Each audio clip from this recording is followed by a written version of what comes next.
Sekarang kita akan kembali lagi diperlihatkan dengan Xiao Yan yang pada saat ini telah muncul di hadapan Gou Yan. Gou Yan pada saat ini terlihat sangat gembira dan Gou Yan segera mengungkapkan semua yang dirinya hadapi. Melihat Gou Yan yang berbicara terus-menerus, Xiao Yan pada saat ini segera berteriak memerintahkan Gou Yan untuk berhenti. Gou Yan benar-benar sangat berisik dan biarkan Xiao Yan mempelajari hal ini terlebih dahulu. Mendengar hal tersebut, Gou Yan pada akhirnya benar-benar terdiam dalam waktu sesaat. Sementara itu Cimi yang berdiri di belakang Xiao Yan melihat pemandangan ini dengan rasa ingin tahu. Sepertinya dirinya juga merasa ada yang sangat lucu dan mengira bahwa dirinya tampaknya tidak sendiri karena ini juga tampaknya korban dari Xiao Yan. Sementara itu Xiao Yan pada saat ini segera berbalik dan mulai bertanya kepada permaisuri. Xiao Yan bertanya apakah monster yang berada di bawah segel ini adalah monster yang disebutkan oleh Yuan Er. Permaisuri pun mengangguk dan berkata bahwa itu memang benar. Xiao Yan pada saat ini terus bertanya sambil melihat segel di sekitar. Meskipun Xiao Yan tidak menunjukkan keterkejutan, tetapi di dalam hatinya Xiao Yan masih cukup terkejut sampai saat ini. Ini adalah pertama kalinya Xiao Yan melihat formasi yang sangat besar dengan pengekangan yang begitu kuat. Meskipun objek penekanan dari segel ini tidak dapat dilihat oleh Xiao Yan, namun hanya dengan melihat pengekangan segel yang sangat besar sulit untuk membayangkan betapa menakutkannya monster yang ditekan di dalam. Xiao Yan pun bertanya kepada permaisuri apakah Xiao Yan pada saat ini harus melepaskan segelnya. Permaisuri dengan tersenyum lembut berkata bahwa beresiko untuk melepaskannya, bukan karena permaisuri takut tetapi makhluk ini sangatlah licik. Tetapi meskipun begitu jika Xiao Yan ingin melepaskannya hal itu bukanlah permasalahan. Meskipun dirinya mungkin dilepaskan dari segel ini, dirinya juga tampaknya tidak tahu bahwa batasan sebenarnya adalah ruang yang berada di sekitar. Xiao Yan pun segera mengerti apa yang pada saat ini dimaksud oleh permaisuri. Makhluk tersebut tidak akan dapat melarikan diri karena Yang Mulia telah mengatur semuanya dengan tepat. Tujuan akhirnya juga adalah memasukkan makhluk tersebut ke dalam bendera penekan jiwa. Semua ini telah disiapkan oleh Yang Mulia dan Xiao Yan hanya perlu melakukannya. Sementara itu di sisi lain Gou Yan pada akhirnya kembali mulai berbicara kepada Xiao Yan. Sosoknya segera berkata sebaiknya mereka pada saat ini segera pergi. Iblis ini tidak bisa dilepaskan dan mereka pada saat ini sebaiknya segera meninggalkan tempat tersebut. Segel ini juga telah dirinya persiapkan khusus untuknya dan ini 10 kali lebih kuat jika dibandingkan dengan segel sebelumnya. Tidak akan ada yang bisa melanggar segel tersebut kecuali atas izin dari Gou Yan. Menanggapi hal tersebut Xiao Yan pada saat ini terdiam sementara Gou Yan mulai mendarat di bahu Xiao Yan. Gou Yan pada saat ini bersiap untuk pergi tetapi Xiao Yan segera mulai berbicara kepada Gou Yan agar dirinya pada saat ini segera membuka segelnya. Gou Yan tercengang mendengar apa yang baru saja dikatakan oleh Xiao Yan. Sosoknya langsung menatap ke arah Xiao Yan dengan mata yang bertanya-tanya. Gou Yan tampaknya tidak bisa mempercayai apa yang baru saja keluar dari mulut Xiao Yan. Sosoknya pun segera bertanya apa yang sesungguhnya dibicarakan oleh Xiao Yan. Apakah mereka pada saat ini akan membuka segelnya? Meskipun Gou Yan tidak begitu ingat benda apakah ini, tetapi itu jelas bukan sesosok yang bisa dianggap enteng. Makhluk ini benar-benar iblis dan Gou Yan mengingat bahwa nama dari makhluk ini adalah Ye Tian. Dirinya adalah roh jahat dan dirinya telah berkeliling dunia untuk menyerap roh jahat. Dirinya telah menghabisi banyak orang dan itulah sebabnya Yang Mulia memerintahkannya untuk menahan dan menyegel sosok tersebut. Xiao Yan pada saat ini masih terdiam dan Xiao Yan tampak tidak menanggapi perkataan dari Gou Yan. Xiao Yan malah tersenyum lembut dan segera berbicara dengan tenang kepada makhluk yang berada di dalam segel. Xiao Yan bertanya apakah Ye Tian bersedia untuk menjadi bawahan Xiao Yan. Menanggapi apa yang dikatakan oleh Xiao Yan, iblis bernama Ye Tian pada saat ini seketika mendengus dingin. Sosoknya lanjut berkata, apakah junior ini benar-benar sedang bercanda? Apakah yang pada saat ini dirinya pikirkan? Apakah dirinya berpikir Ye Tian benar-benar akan rela menjadi bawahan seorang keabadian kaisar? Xiao Yan pada saat ini masih tersenyum dan Xiao Yan tampaknya tidak marah dengan apa yang dikatakan oleh Ye Tian. Xiao Yan lanjut berkata, jika begitu permasalahannya sepertinya Ye Tian bersedia disegel di tempat ini. Begitu selesai berbicara Xiao Yan pada akhirnya sedikit menoleh dan menatap ke arah Gou Yan. Xiao Yan lanjut berkata, sebaiknya Gou Yan pada saat ini membuat segel yang lebih kuat. Buat segel yang benar-benar kuat sehingga tidak akan ada yang bisa melanggarnya terkecuali dunia ini runtuh. Makhluk seperti ini benar-benar harus dipenjarakan di tempat ini dan jangan sampai lolos berkeliaran. Mendengar apa yang baru saja dikatakan oleh Xiao Yan, Gou Yan pada saat ini tampak terlihat bersemangat. Sosoknya segera melesat keluar dari bahu Xiao Yan dan pada saat ini segera mulai berbicara. Sosoknya lanjut berkata bahwa sangat mudah baginya untuk membentuk segel yang jauh lebih kuat.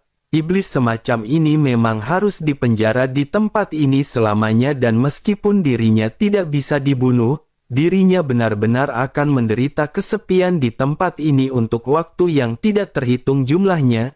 Jika saja makhluk ini bisa dibunuh maka Yang Mulia pasti sudah membunuhnya sejak lama.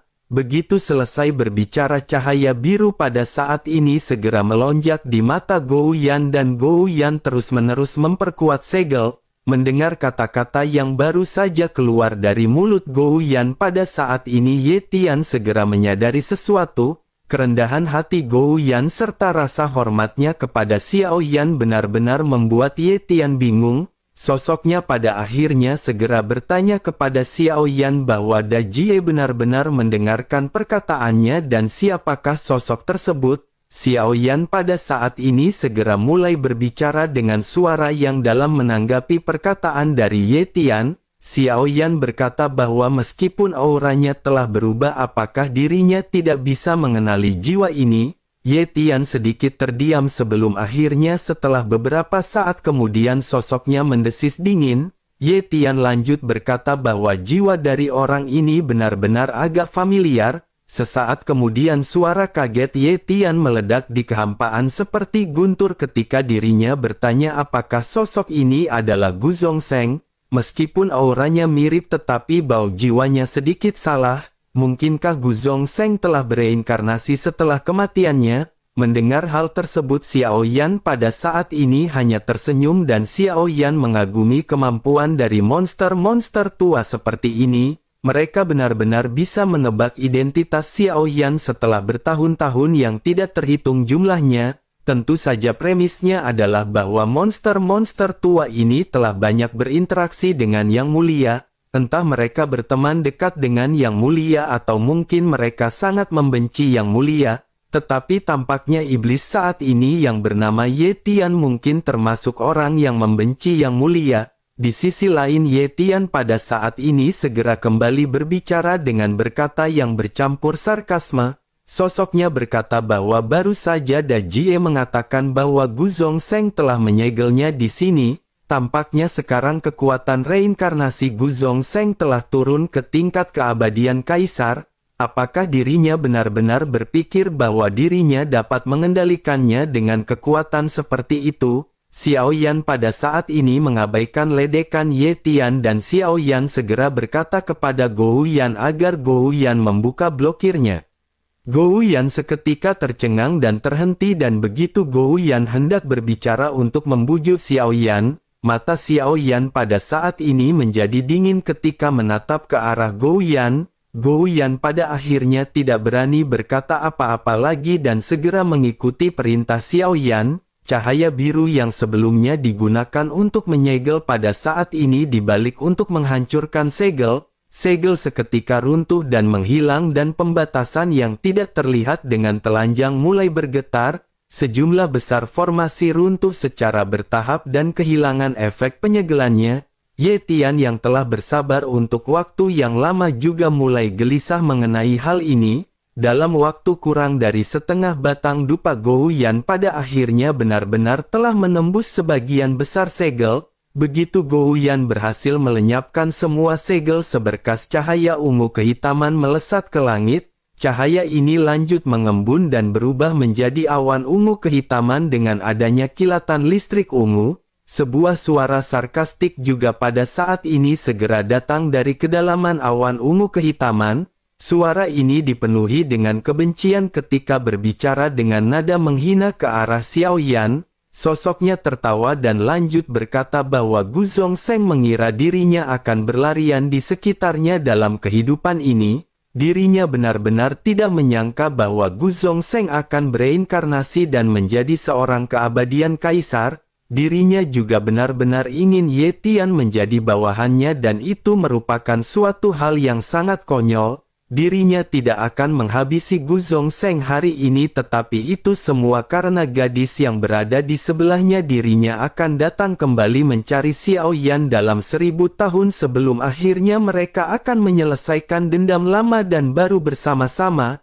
Begitu suara ini terdengar, tubuhnya pada saat ini segera melesat ke kejauhan. Kecepatannya sangat cepat dan sosoknya benar-benar menghilang tanpa jejak.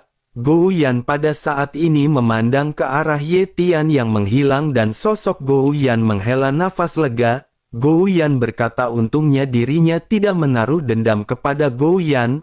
Benar-benar sangat beruntung sosok tersebut pergi dan jika iblis ini dilepaskan, akan ada iblis keji lainnya di dunia ini.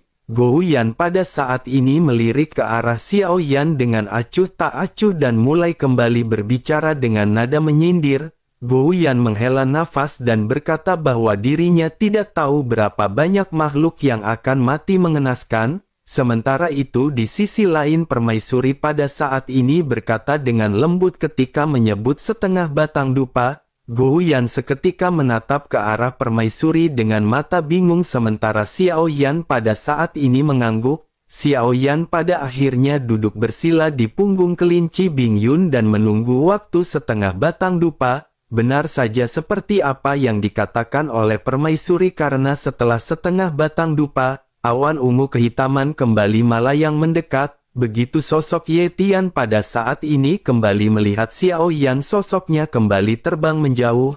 Namun setelah beberapa saat sosoknya kembali muncul sebelum akhirnya dirinya merasakan adanya sesuatu yang aneh. Sementara itu di sisi lain Xiao Yan pada saat ini segera menepuk lembut kelinci Bingyun. Xiao Yan berkata karena sosok ini tidak mau bekerja sama maka mereka hanya bisa melupakannya. Begitu kelinci Bingyun hendak pergi, awan ungu kehitaman dengan cepat menyapu dari sisi yang jauh. Ye Tian pada saat ini berteriak kepada Xiao Yan ketika bertanya tempat apakah ini, mengapa dirinya tidak bisa keluar dari tempat ini. Xiao Yan sama sekali tidak menjawab pertanyaan dari Ye Tian sementara kelinci Bingyun benar-benar telah melesat dan mulai menghilang. Ye Tian pada saat ini benar-benar terkejut dan sosoknya tidak bisa menemukan jalan keluar sama sekali. Tampaknya kehampaan ini seperti lingkaran tanpa celah dan tidak peduli bagaimana dirinya berusaha, dirinya benar-benar akan selalu berada di dalam lingkaran. Ye Tian menjadi cemas sebelum akhirnya segera berteriak ke arah Xiao Yan yang menghilang. Sosoknya meminta Xiao Yan untuk menunggu sejenak dan cepat kembali. Ada yang ingin mereka bicarakan dan hal ini benar-benar sangat penting. Begitu suaranya menyebar tidak ada respon yang terdengar dari Xiao Yan. Ye Tian juga tidak bisa mendeteksi aura apapun di sekitar. Ye Tian tiba-tiba mulai mencari dengan panik dan seluruh awan mulai mengembang. Ye Tian pada saat ini mencoba segala cara dan Ye Tian bergumam bahwa jika ada jalan keluar, akan ada singularitas energi dan itulah yang akan dimanfaatkan oleh Ye Tian. Ye Tian pada akhirnya menggunakan banyak metode tetapi tidak peduli seberapa keras Ye Tian mencoba sosoknya benar-benar tidak bisa keluar. Ye Tian pun bergumam mengapa tidak ada singularitas di tempat ini.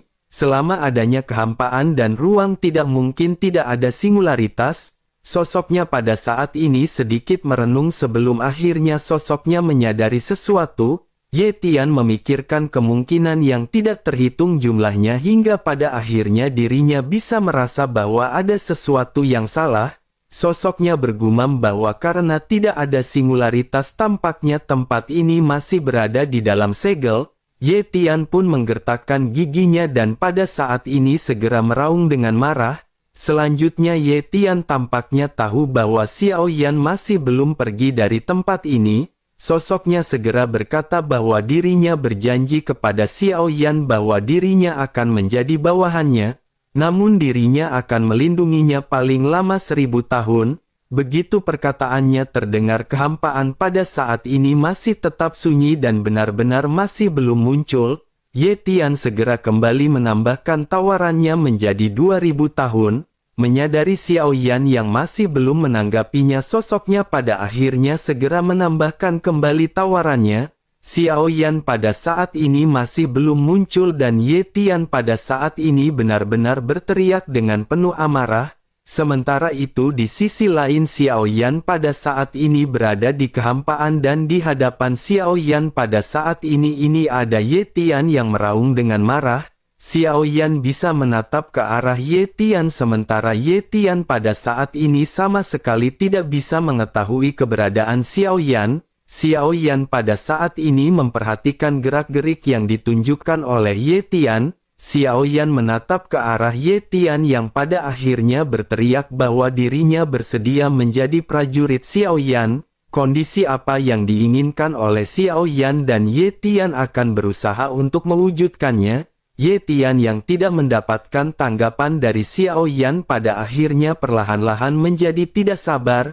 Ye Tian segera melonjakkan niat membunuh yang kuat dan pada saat ini Ye Tian benar-benar mengamuk. Kekuatan yang sangat dahsyat pada saat ini segera dikeluarkan oleh Ye Tian untuk menghancurkan segel. Sementara itu di sisi lain Xiao Yan pada saat ini segera mulai berbicara kepada Gou Yan. Xiao Yan bertanya apakah kehampaan yang menjebak monster ini merupakan segel. Gou Yan segera menjawab bahwa ini sesungguhnya bukanlah segel, ini jauh lebih kuat daripada yang disebut segel. Ini adalah teknik luar angkasa dan seharusnya sangat kuat untuk dilakukan.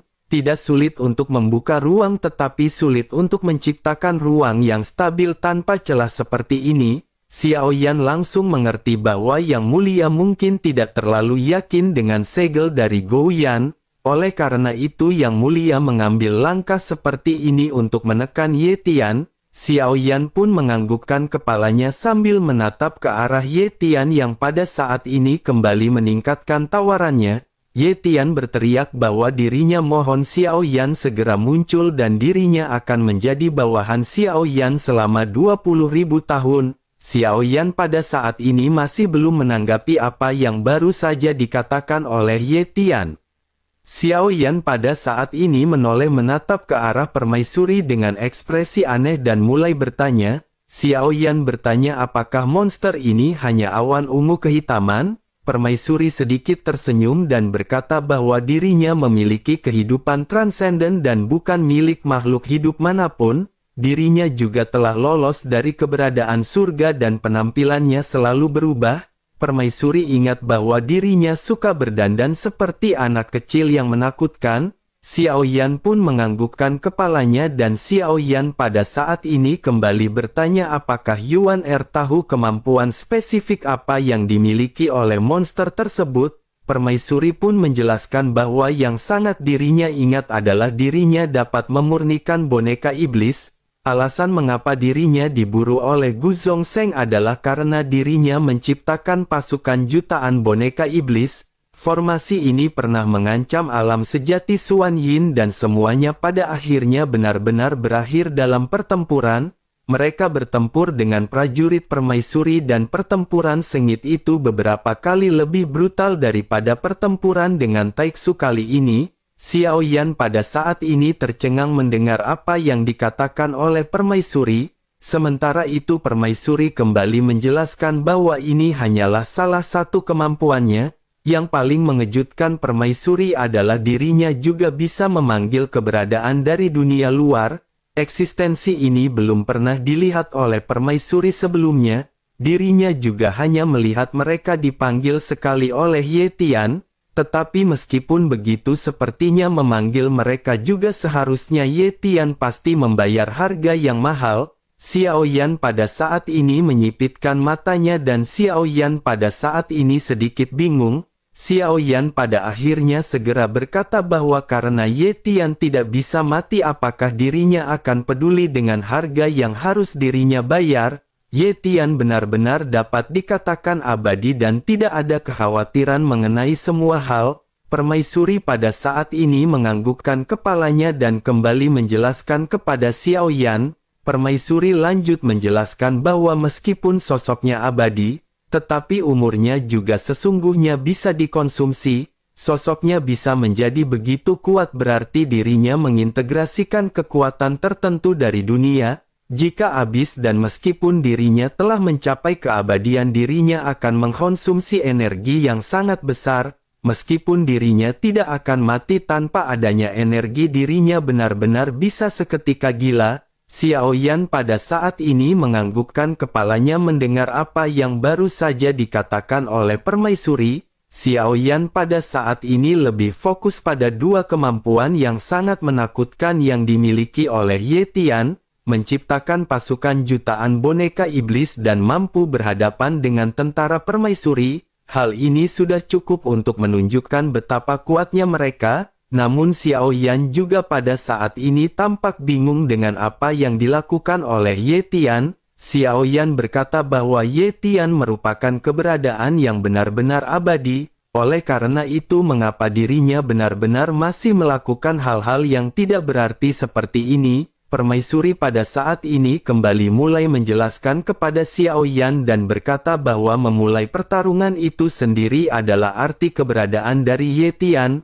Tanpa adanya perang maka Ye Tian sesungguhnya tidak akan lahir. Begitu mendengar hal ini Xiao Yan pada akhirnya mengerti mengapa Yang Mulia ingin memasukkan Ye Tian ke dalam rencananya. Karena Ye Tian terlahir untuk bertempur maka hal ini akan bisa sedikit banyaknya membantu dunia sensi. Seiring dengan perbincangan Xiao Yan dan permaisuri sosok Ye Tian pada saat ini benar-benar telah kehilangan jejak arogansinya. Pada saat ini dirinya benar-benar memilih untuk menundukkan kepalanya. Xiao Yan pada akhirnya mengerti bahwa tampaknya sudah waktunya bagi Xiao Yan untuk menemui Ye Tian. Xiao Yan pun menepuk kelinci Bing Yun sebelum akhirnya mereka segera kembali memasuki kehampaan tempat di mana Ye Tian berada. Melihat Xiao Yan yang kembali muncul Ye Tian pada akhirnya kembali menjadi gelisah. Niat membunuh pada saat ini masih bisa dirasakan Xiao Yan meskipun Ye Tian berusaha menekannya. Xiao Yan pun segera berbicara sebaiknya Ye Tian menyingkirkan niat membunuhnya. Jika dirinya bahkan tidak bisa menahannya maka dirinya harus tetap berada di sini. Ye Tian pada saat ini segera mulai berusaha untuk menekan niat membunuhnya. Ye Tian tidak berani berjudi dan Ye Tian benar-benar takut jika Xiao Yan pergi meninggalkannya. Melihat Ye Tian yang pada saat ini mengikuti perkataan Xiao Yan juga tidak ingin membuang waktu dan langsung mengeluarkan bendera penekan jiwa. Melihat bendera di tangan Xiao Yan awan ungu kehitaman tampak terlihat gelisah dan bingung. Tetapi meskipun begitu dirinya tahu bahwa itu pasti sesuatu yang tidak baik. Xiao Yan pada saat ini juga segera mulai berbicara dengan singkat dan cukup mendominasi kepada Ye Tian. Xiao Yan berkata bahwa Xiao Yan memiliki keputusan terakhir jika dirinya ingin pergi. Sebelum itu Ye Tian harus menyetujui setiap permintaan Xiao Yan dan segera masuk ke bendera ini. Dengan begitu maka Xiao Yan akan bisa membawanya pergi. Ye Tian pada saat ini sesungguhnya merasa sangat enggan tetapi dirinya tampak tidak memiliki pilihan lain.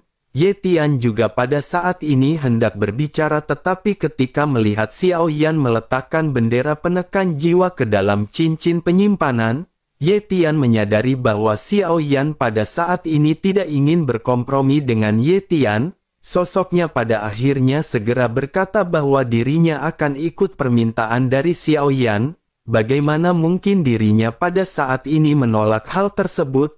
Xiao Yan bisa merasakan adanya ketidakberdayaan dari nada suara Ye Tian. sosoknya pada akhirnya segera melesat memasuki bendera penekan jiwa di tangan Xiaoyan. Firasat buruk juga pada saat ini menjadi semakin kuat di dalam hati Ye Tian, namun karena dirinya tidak memiliki pilihan, dirinya pada akhirnya benar-benar memasuki bendera. Kekuatan hisap yang kuat juga pada saat ini benar-benar menekan Ye Tian dan sosoknya tidak bisa lagi kembali keluar. Ye Tian segera berteriak, kekuatan macam apakah ini? Dirinya benar-benar menyesalinya dan dirinya berharap Xiaoyan mengeluarkannya. Begitu selesai berbicara, kekuatan yang kuat pada saat ini segera melonjak keluar dari tubuh Ye Tian.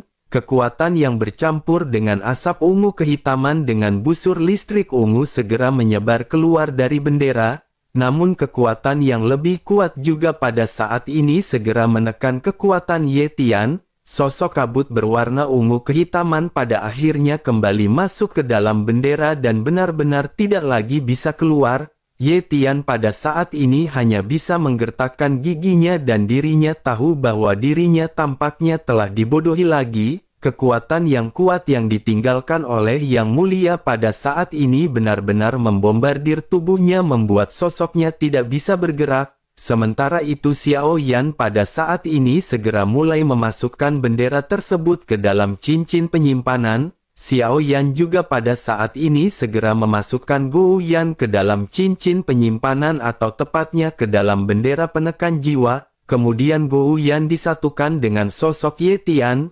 Gou Yan pada saat ini segera berteriak bahwa Xiaoyan benar-benar tidak tahu terima kasih. Gou Yan pada saat ini lanjut berteriak meminta tolong kepada Xiaoyan. Gou Yan tampak melarikan diri ke seluruh ruang yang berada di dalam bendera penekan jiwa. Ye Tian pada saat ini melampiaskan semua amarahnya kepada Gou Yan yang berada di hadapannya. Keduanya adalah makhluk abadi dan Xiaoyan pada saat ini tidak mengkhawatirkan keselamatan mereka. Xiaoyan pada akhirnya segera berbicara kepada permaisuri sebaiknya mereka pada saat ini kembali ke hutan belantara keabadian. Permaisuri pun sedikit mengangguk dan kelinci Bing Yun pada saat ini segera mulai melesat. Jiwa Cimi pada saat ini juga mengikuti Xiaoyan dari belakang. Masalah klon dewa asli dan Gou Yan pada akhirnya benar-benar telah terpecahkan. Xiaoyan juga telah memperoleh banyak hal. Klon dewa asli tidak hanya berhasil menembus ke dewa asli bintang 5 tetapi dirinya juga dapat menaklukkan dewa asli bintang 8. Klon dari jiwa Cimi juga pada saat ini tampaknya bukan lagi permasalahan besar bagi Xiaoyan. Xiaoyan juga pada saat ini telah menaklukkan iblis Ye Tian dan Xiaoyan akan menggunakan kemampuannya di masa depan.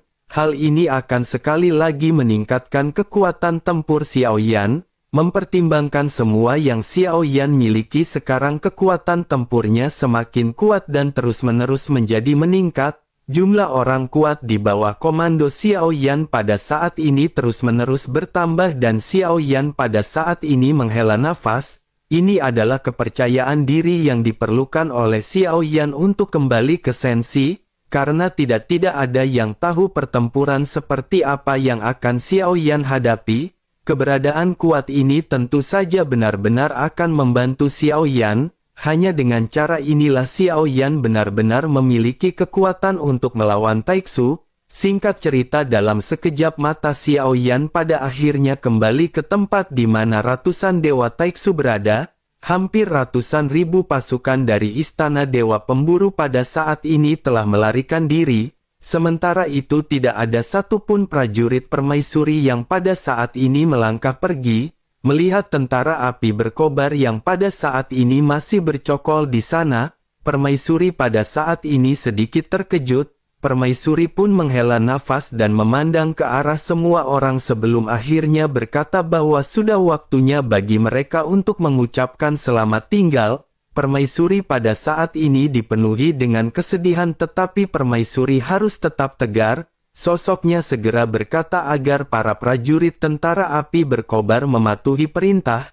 Mulai saat ini dan detik ini tentara api berkobar dibubarkan. Begitu perkataan permaisuri terdengar, para prajurit api yang berkobar pada saat ini segera mulai berteriak. mereka meneriakkan semboyan bahwa tentara api yang berkobar tidak akan pernah hilang. Semburan teriakan yang sangat mengejutkan pada saat-saat ini bergema di kehampaan. Permaisuri juga pada saat ini sedikit mengencangkan tinjunya dan ekspresi di wajahnya berangsur-angsur menjadi serius. Sosoknya pada akhirnya melayang di kehampaan. Permaisuri dengan penuh ketegasan dan aura yang sangat mendominasi pada akhirnya mulai segera berteriak. Permaisuri berkata agar tentara api berkobar mendengarkan perintah dan mereka akan dibubarkan. Merasakan aura kuat yang tersebar dari permaisuri, para prajurit pada saat ini terdiam sesaat. Tidak ada lagi suara yang bergemuruh dan semua orang menatap ke arah permaisuri yang begitu agung. Permaisuri segera kembali berbicara dengan suara yang menekan agar semuanya bubar sesegera mungkin. Setelah sesaat terdiam, pada akhirnya pasukan api berkobar segera mulai pergi satu demi satu. Kecepatan mereka pergi juga sangat lambat. Tampak sangat terlihat mereka pada saat ini benar-benar pergi dengan dipenuhi beban di dalam hati masing-masing. Permaisuri juga hanya bisa terdiam dengan ekspresi sedih sebelum akhirnya semua tentara benar-benar menghilang. Namun meskipun begitu, Permaisuri yakin bahwa meskipun mereka pada saat ini pergi, sesungguhnya mereka tidak benar-benar pergi dan mereka pada saat ini masih menunggu di kejauhan. Xiao Yan juga pada saat ini memandang ke arah Permaisuri dan Xiao Yan bisa merasakan sakitnya perpisahan di hati Permaisuri. Terlebih lagi Permaisuri juga akan mengalami rasa sakit seperti ini lagi. Sementara itu di sisi lain Permaisuri pada akhirnya juga ikut menghilang di kehampaan. Xiao Yan juga pada saat ini tidak bisa merasakan aura dari Permaisuri. Permaisuri pada saat ini tampak seolah-olah telah sepenuhnya terintegrasi ke dalam dunia. Xiao Yan pun hanya bisa menghela nafas dengan penyesalan di dalam hatinya sebelum akhirnya Xiao Yan kembali menatap ke arah ratusan Dewa Taiksu. Energi dari ratusan Dewa Taiksu ini diblokir oleh segel yang kuat. Xiao Yan ingin mengumpulkan energi yang agung di tubuh mereka. Tanpa banyak basa-basi, cincin penyimpanan di jari Xiao Yan bersinar dan bendera penekan jiwa seketika muncul. Xiao Yan juga mengeluarkan sosok Gou Yan dan pada saat ini lanjut memarahi Xiao Yan. Xiao Yan menyipitkan matanya dan kekuatan yang familiar di mata Gou Yan pada saat ini terpancar di mata kiri Xiao Yan. Merasakan kekuatan ini, Gou Yan seketika benar-benar terdiam. Xiao Yan bisa menyegelnya kapan saja setiap waktu. Gou Yan pun tiba-tiba ketakutan sementara Xiao Yan pada saat ini segera mulai berbicara. Xiao Yan berkata sebaiknya Gou Yan pada saat ini melakukan sesuatu untuk Xiao Yan. Xiao Yan menatap ke arah banyak sosok besar yang berdiri di kehampaan di ujung.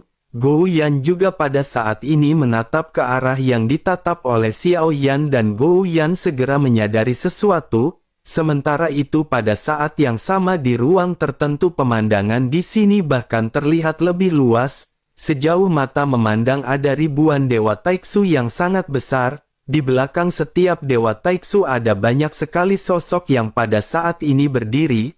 Ada juga rantai tebal dari sirip punggung Dewa Taiksu yang menghubungkan ke belakang. Ujung dari rantai besi ini adalah bahtera yang besar dan ini adalah bahtera yang persis sama dengan bahtera besar sebelumnya yang ditemui oleh Xiao Yan. Namun kali ini tidak hanya ada satu bahtera besar yang pada saat sebelumnya ditemui oleh Xiao Yan di alam sejati Xuan Yin. Ada 10 bahtera besar di antaranya dan semuanya ditarik oleh Dewa Taiksu. Banyak juga sosok-sosok yang pada saat ini mengenakan Void God Armor, tetapi perbedaannya adalah jumlah prajurit di sini sangat mencengangkan. Di atas Dewa Taiksu terbesar pada saat ini tampak terlihat ada banyak bangunan kecil yang dibangun. Tampak terlihat juga seorang pria mengenakan Void God Armor yang berbeda dengan para prajurit lainnya.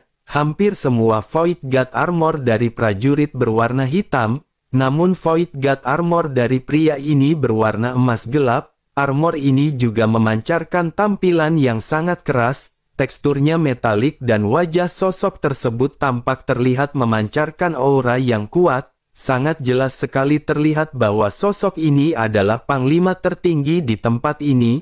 Sosoknya pada saat ini segera berteriak mengapa perbekalan dari alam sejati Xuan Yin belum tiba. Setelah pria yang mengenakan Void God Armor berwarna emas selesai berbicara, seseorang segera maju untuk memberikan laporan mengenai permasalahan tersebut. Sosok tersebut berkata bahwa dirinya melapor ke Komandan Agung Fei Yu.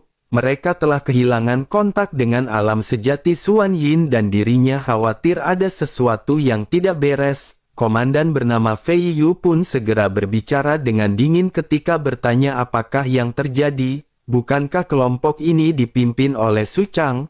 Kesalahan macam apa yang bisa terjadi di alam sejati Xuan Yin dan apakah ada kekuatan yang bisa melawan Taixu? Orang yang maju melapor pada saat ini terdiam dan hanya bisa menggelengkan kepalanya. Sementara itu Fei Yu pada saat ini segera kali bicara agar mereka segera mengirim seseorang untuk menyelidikinya lebih lanjut.